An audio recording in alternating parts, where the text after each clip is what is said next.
আসসালামু আলাইকুম ওয়া রাহমাতুল্লাহি ওয়া বারাকাতুহু। যে যেখান থেকে ভিডিওটি দেখতেছেন সবাইকে জানাই মনের অন্তঃস্থল থেকে ভালোবাসা ও অভিনন্দন। দর্শক বন্ধুরা, খেলা শুরু করে দিল পুলিশ। মানে পুলিশ তার আগের রূপে ফিরে আসতেছে একটু একটু করে। আপনারা উপরে স্ক্রিনে কিন্তু একটা ভিডিও দেখতে পাচ্ছেন। আমাদের বাংলাদেশের পুলিশ বাহিনী এতদিন যাবত মানে আপনার দুমড়ে মুচড়ে গেছিল একদম। মানে সোজা কথা যদি বলেন তাহলে সমন্বয়কারীরা কিংবা সাধারণ শিক্ষার্থীরা মানে এদেরকে মানে পুলিশ বলতে যে একটা প্রশাসন কিংবা একটা আইনি ব্যবস্থা আছে, আমরা বাংলাদেশের মানুষ কিন্তু প্রায় আপনার 3 থেকে 4 মাস অলমোস্ট মানে ভুলেই গেছিলাম। মানে পুলিশ বলতে কোনো শব্দ আছে কিনা বা পুলিশ যে বা তার প্রতি একটা ভয় আছে কিনা সেটা আমরা কি টোটালি ভুলেই গেছিলাম। কিন্তু আস্তে আস্তে এই পুলিশের প্রত্যেকটা বিষয় কি পুনরায় ফিরে আসতেছে। আশা দরকার আছে। এখন শুনেন, আমি আপনাদের উদ্দেশ্যে একটা ইম্পর্টেন্ট ভিডিও দেখাতে চাই, তারপরে বাকি কথা বলতে চাই।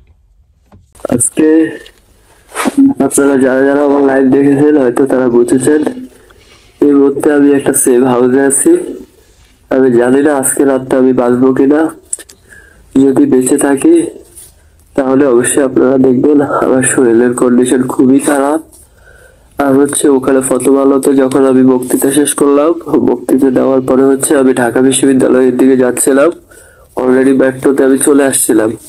মেট্রোতে আসার পরে ওখানে 10 জন সেনাবাহিনীর লোক এবং গোয়েন্দা সংস্থার লোক এসে 10 জন আমাকে উঠাইনি, আমাকে বলতেছে যে আমাদের সাথে চলেন।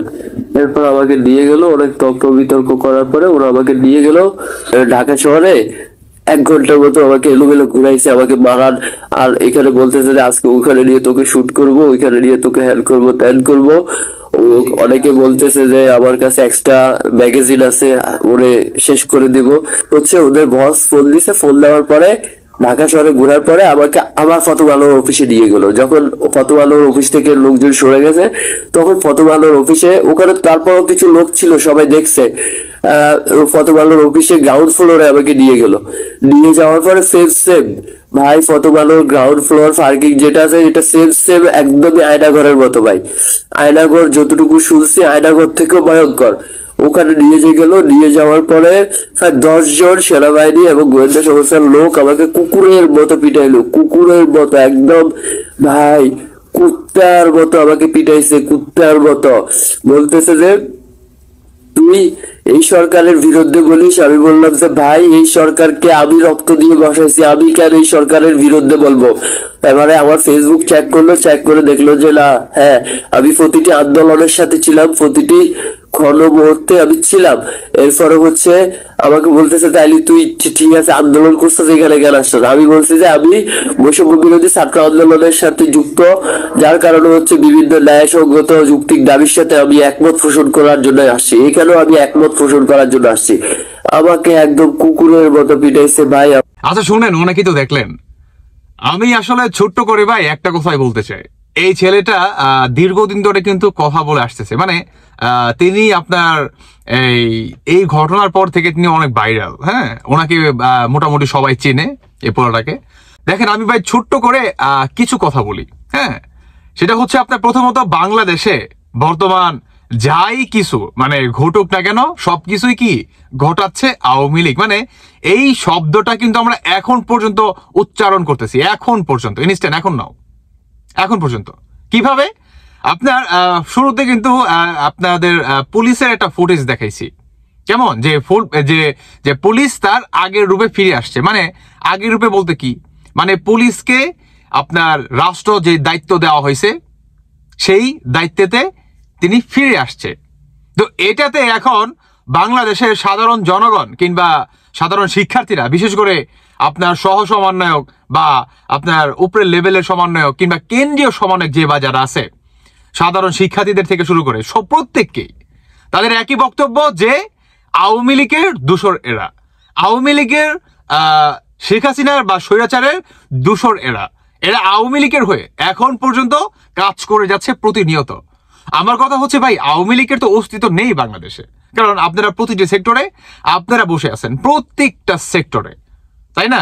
আপনারা পুলিশ প্রশাসনকে তাদের ক্ষমতায় আসতে দিচ্ছেন না, মানে আপনারা সমস্ত কিছু ট্যাগেল নিচ্ছেন আপনারা, মানে আপনারা ডিআইজির সাথে মিটিং করতে যাচ্ছেন, ওসির সাথে আপনারা মিটিং করতে যাচ্ছেন, কোন থানায় কোন ওসি থাকবে কিংবা কোন জেলায় কোন ডিআইজি থাকবে কি থাকবে না, মানে একদম ক থেকে চন্দ্রবিন্দু চান অব্দি সম্পূর্ণ ডিসিশন কিংবা ট্রান্সফার থেকে শুরু করে সবকিছু আপনাদের হাতে কিংবা আপনারা নিয়ন্ত্রণ চালাচ্ছেন।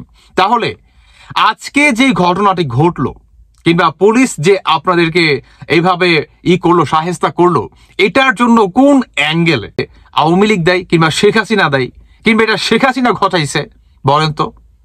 তাহলে আপনার স্পষ্টভাবে বলে দিলেই তো হয় যে আমরা ভাই শেখ হাসিনাকে দেখে ভয় পাই, কারণ আমরা বাটপারি করে কুঠার নামে জালিয়াতি করে আওয়ামী লীগের এবং শেখ হাসিনার যেভাবে পতন ঘটাইছি, এটার জন্য আমরা ভয়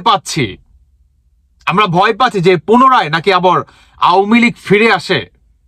এটার জন্য কি আমরা অনেক ভয় পাচ্ছি যে আওয়ামী লীগ যদি ফিরে আসে ভাই, তাহলে আমাদের তো খবর আছে ভাই, আমাদের তো আছে আমাদের 14 গোষ্ঠীর খবর আনাই ফেলবে, কারণ আমরা তো কোঠার নামে আপনার মেধাকে বিক্রি করে আমরা তো সরকার হয়ে গেছি রে ভাই। হ্যাঁ, আমাদের তো টার্গেট ছিল শেখ হাসিনার পতন ঘটানো এবং সেই চেয়ারটা দখল করা এবং বাংলাদেশে একটা অরাজকতা সৃষ্টি করা এবং 1971 সালের যে স্বাধীনতা সেটাকে মুছে ফেলা, বাংলাদেশটাকে পুনরায় আপনার পূর্ব পাকিস্তান করা এবং পাকিস্তানের মোতাবেক দেশটা পরিচালনা করা। বলে দিলেই তো হয়। এত কিসের বলেন, এতই কিসের? আপনাদের প্রতিটা সেক্টরে আপনারা ঘটনা ঘটাবেন। আরে যে পুলার বক্তব্য নাকি শুনলেন, এটাও কি আওয়ামী লীগ ঘটাইছে? হ্যাঁ, এটাও কি আওয়ামী লীগ ঘটাইছে? সেনাবাহিনী কি বর্তমান আওয়ামী লীগের নির্দেশে চলতেছে? তাহলে তো শেখ হাসিনার পতন হতোই না। তাহলে তো শেখ হাসিনা যখন খুশি তখনই তো বাংলাদেশে তিনি চলে আসতে পারে, তিনি ভারতে কেন থাকবে? আমার প্রশ্ন আপনাদের কাছে, যদি আপনারা বলতেছেন যে এখন পর্যন্ত নাও ইনস্ট্যান্ট এখন পর্যন্ত কি পুলিশ কিংবা আদার্স আর অন্যান্য বাহিনী দ্বারা আওয়ামী লীগের কথা চলতেছে, তাহলে আওয়ামী লীগের তো ভাই রাস্তাঘাটে ওপেন থাকার কথা, কারণ তাদের পাশে তো পুলিশ প্রশাসন আইনত সহায়তা আছে। তারা কেন হাইড হয়ে থাকবে? আপনারা নিজেরা কি জানেন, মানে তলা দিয়ে গাছ কাটেন আর উপর দিয়ে পানি দেন। মানে আপনাদের বিষয়টা হচ্ছে যে আপনারা বাংলাদেশে একটা অরাজকতা সৃষ্টি ঘটাবেন, সেখানে যদি পুলিশ প্রশাসন কোনো আইনত ব্যবস্থা নেওয়া হয়, সেখানে আপনারা একটা কথাই ব্যবহার করেন, মানে আপনাদের একটাই অ্যান্টিবায়োটিক, সেটা হচ্ছে আপনার যে আওয়ামী লীগের দূষর এরা, আওয়ামী লীগের নির্দেশে তারা এখন পর্যন্ত চলমান, মানে দেশে অরাজকতা চালাচ্ছে। এই হচ্ছে আপনাদের একটাই অ্যান্টিবায়োটিক, মানে এটাই আপনার হাতিয়ার হিসাবে কাজ করতেছেন। যেখানে আপনাদের মনে করেন কি বলে সাধারণ জনগণ কিংবা পুলিশ প্রশাসন কোনো আইনত বাধা আসতেছে, সেখানে আপনারা এই কথাটা মনে করেন ব্যবহার করতেছেন। দেখেন একটা কথা বলি, যদি ভয় পান ডিরেক্ট বলে দেন যে আমাদের ভয় লাগতেছে ভাই, কারণ আমরা তো বেইমানি করে আসছি, আমরা তো আবু সাইদকে হত্যা করে আমরা তো শেখ হাসিনার চেয়ারে বসছি আর নাম দিছি আওয়ামী লীগের ছাত্রলীগের, তাই না? এভাবে বলে দিলেই হয়। এত ভয় পাওয়ার কিছু নাই তো, কেমন? এত ভয় পাওয়ার কিছু নাই। তবে স্বাধীনতা বিরোধী কিংবা এই সমন্বয়করা যে বা যারা আছে, চিন্তা করবেন না 21 তারিখে যখন ডোনাল্ড ট্রাম্প ক্ষমতায় বসবে তখন বুঝতে পারবেন যে কত ধানে কত চাল। শুধু এটাই না, ব্রাইডেন কি আমাদের বাংলাদেশে আজকে আসার কথা ছিল, রাষ্ট্রদূত ব্রাইডেন, কিন্তু ট্রাম্প আসতে দেয় নাই। ট্রাম্প কি বলছে যে তুমি যাবা না, আমি পাঠাবো, আমার পছন্দ মতো লোক আমি পাঠাবো ইউনূসের কাছে। বুঝতে পারতেছেন আপনি কোন জায়গায় যাচ্ছে? কত দানে কত চাল হতে যাচ্ছে। আর ডোনাল্ড ট্রাম্প তো আগে থেকেই আপনার ডক্টর ইউনূসকে পছন্দ করে না। হ্যাঁ, আগে থেকেই পছন্দ করে না। যখন নাকি তিনি আমেরিকায় বিভিন্ন আপনার অনুষ্ঠানে তিনি গেত, তখন ডোনাল্ড ট্রাম্প বলতো যে এই লোকটাকেরা এই ক্ষুদ্র যে ঋণ টিন দেয়, এটা কে? এটা বুঝতে পারতেছেন? যাই হোক, আর বেশি কিছু বললাম না। দর্শক বন্ধুরা, বাকিটা আপনাদের ব্যক্তিগত মতামত অবশ্যই জানিয়ে যাবেন। ধন্যবাদ সবাইকে। আল্লাহ হাফেজ, আসসালামু আলাইকুম।